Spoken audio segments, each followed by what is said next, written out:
કોંગ્રેસના લોકસભાના ઉમેદવાર પરેશ ધાનાણી ખોડલધામ દર્શને પહોંચ્યા। તેમની સાથે પ્રતાપ દુધાત, પૂજાભાઈ વંશ, જામનગરના ઉમેદવાર જેપી મારવિયા સહિત આગેવાનો કાર્યકરો જોડાયા હતા। કોંગ્રેસના લોકસભાના ઉમેદવાર પરેશ ધાનાણી ખોડલધામ દર્શન કરવા પહોંચ્યા હતા। પરેશ ધાનાણીની સાથે અમરેલીના ઉમેદવાર જેનીબેન ઠુમ્મર, જૂનાગઢના ઉમેદવાર હીરાભાઈ જોતવા પણ ઉપસ્થિત રહ્યા હતા। પ્રતાપ દુધાત, પૂજાભાઈ વંશ, જામનગરના ઉમેદવાર જેપી મારવિયા સહિત આગેવાનો કાર્યકરો જોડાયા હતા। ઉમેદવારોએ માતાજીની ચૂંટણી શ્રીફળ ધર્યું હતું। આ સાથે ખોડલધામ ટ્રસ્ટીએ ખેસ પહેરાવીને સ્વાગત કર્યું હતું। પરેશ ધાનાણીએ માતાજીના દર્શન કરી શંખ વગાડી વિજય વિશ્વાસ જતાવ્યો હતો અને ખોડલધામ ખાતે ચેરમેન નરેશભાઈ પટેલ સાથે પરેશ ધાનાણીએ મુલાકાત કરી હતી।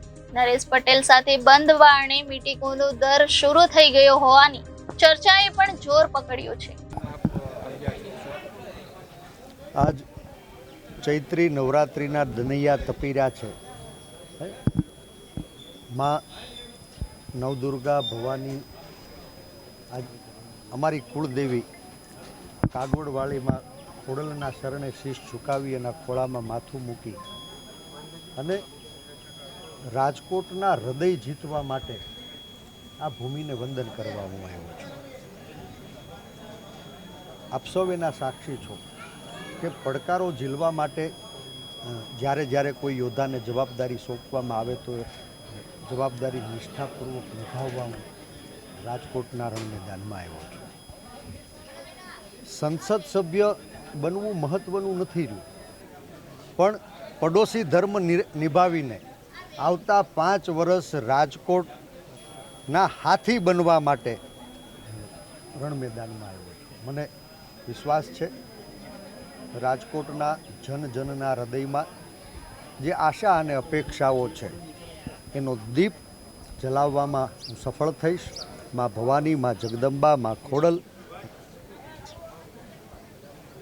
બધાના હૃદયમાં વસી અનીતિ, અધર્મ અને અસત્યની સામે નીતિ, ધર્મ અને સત્યના આ યુદ્ધમાં અમારી સાથે રહેશે।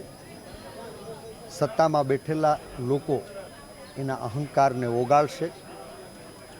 મંદી, મોંઘવારી, બેરોજગારી, અત્યાચાર, ભ્રષ્ટાચાર સહિતના વિવિધ સવાલોથી ઘેરાયેલી ગાંધી અને સરદારની ભૂમિ એને નવી આશાઓના દરવાજા ખોલવા આજ સૌરાષ્ટ્રના હૃદય સમાન આ રાજકોટના પાદરમાં હું આવ્યો છું। આ ભૂમિને હું વંદન કરું છું। રાજકોટના જનજનને હૃદયમાં વસેલા રામ એને સલામ કરું છું અને આજથી આ ભારતીય જનતા પાર્ટીનું શીર્ષ નેતૃત્વ વીતેલા 15 દિવસ પછી પણ દેશની દીકરીઓના દામન ઉપર ભાજપના આગેવાનોએ લગાડેલા ઈરાદાપૂર્વક દાગ ભૂસવામાં નિષ્ફળ નીવડ્યું છે। એ દીકરીઓ આજ 15-20 દિવસથી સ્વાભિમાનની લડાઈ ગામની ગલીઓ સુધી લઈ ગઈ, એમ છતાં ધૃતરાષ્ટ્ર બનીને ભારતીય જનતા પાર્ટીનું નેતૃત્વ આ ખેલ નિહાળી રહ્યું છે। ત્યારે મને લાગે છે કે દર વખતની જેમ આ વખત પણ ભારતીય જનતા પાર્ટી ક્યાંય વર્ગ વિગ્રહનું બીજ રોપાવી, ક્યાંય જાતિના નામે, ક્યાંય ભાષાના નામે, ક્યાંય ધર્મના નામે, ક્યાંય કોમના નામે ભાગલા પડાવી ભૂતકાળમાં રાજકીય રોટલા શેકવા સફળ થયા હશે, પણ આ વખત રાજકોટનું રણ મેદાન એ સમગ્ર ગુજરાતમાં 18 વર્ણને લાગણીના તાતને જોડી બધાની સમસ્યાઓ અલગ છે, પણ સમસ્યાના સર્જક એ ભારતીય જનતા પાર્ટીના અહંકારી શાસકો છે। ત્યારે આ શાસકોના અહંકારને ઓગાળવાની લડાઈ આગળ વધશે। સ્વાભિમાન યુદ્ધની શરૂઆત રાજકોટના રણ મેદાનમાં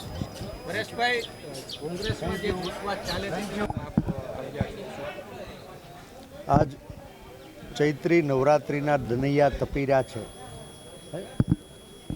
માં નવદુર્ગા ભવાની આજ અમારી કુળદેવી કાગવડવાળીમાં ખોડલના શરણે શીશ ઝુકાવી એના ખોળામાં માથું મૂકી અને રાજકોટના હૃદય જીતવા માટે આ ભૂમિને વંદન કરવા હું આવ્યો છું.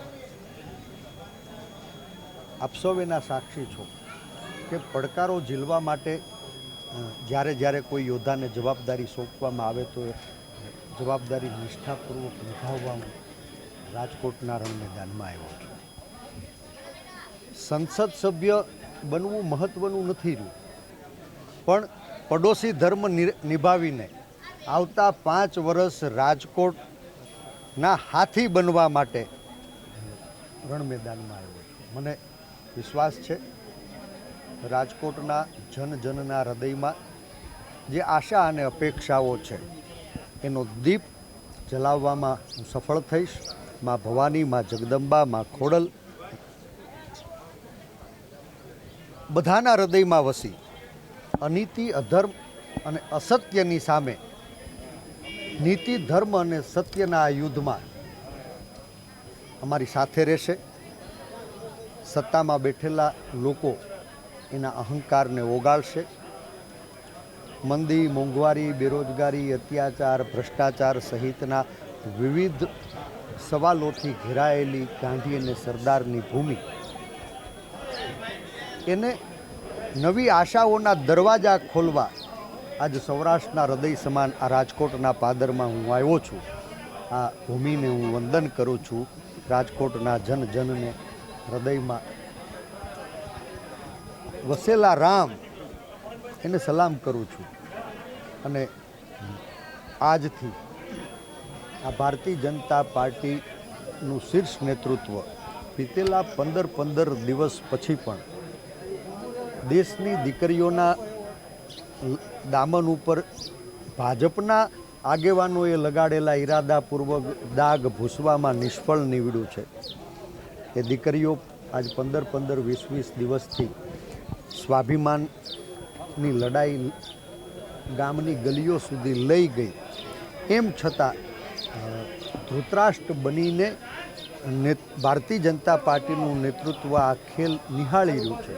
ત્યારે મને લાગે છે કે દર વખતની જેમ આ વખત પણ ભારતીય જનતા પાર્ટી ક્યાંય વર્ગ વિગ્રહનું બીજ રોપાવી, ક્યાંય જાતિના નામે, ક્યાંય ભાષાના નામે, ક્યાંય ધર્મના નામે, ક્યાંય કોમના નામે ભાગલા પડાવી ભૂતકાળમાં રાજકીય રોટલા શેકવા સફળ થયા હશે. પણ આ વખત રાજકોટનું રણ મેદાન એ સમગ્ર ગુજરાતમાં 18 વર્ણને લાગણીના તાતને જોડી બધાની સમસ્યાઓ અલગ છે, પણ સમસ્યાના સર્જક એ ભારતીય જનતા પાર્ટીના અહંકારી શાસકો છે. ત્યારે આ શાસકોના અહંકારને ઓગાળવાની લડાઈ આગળ વધશે. સ્વાભિમાન યુદ્ધની શરૂઆત રાજકોટના રણ મેદાનમાં થશે. Bureau report, Janadesh news, Rajkot.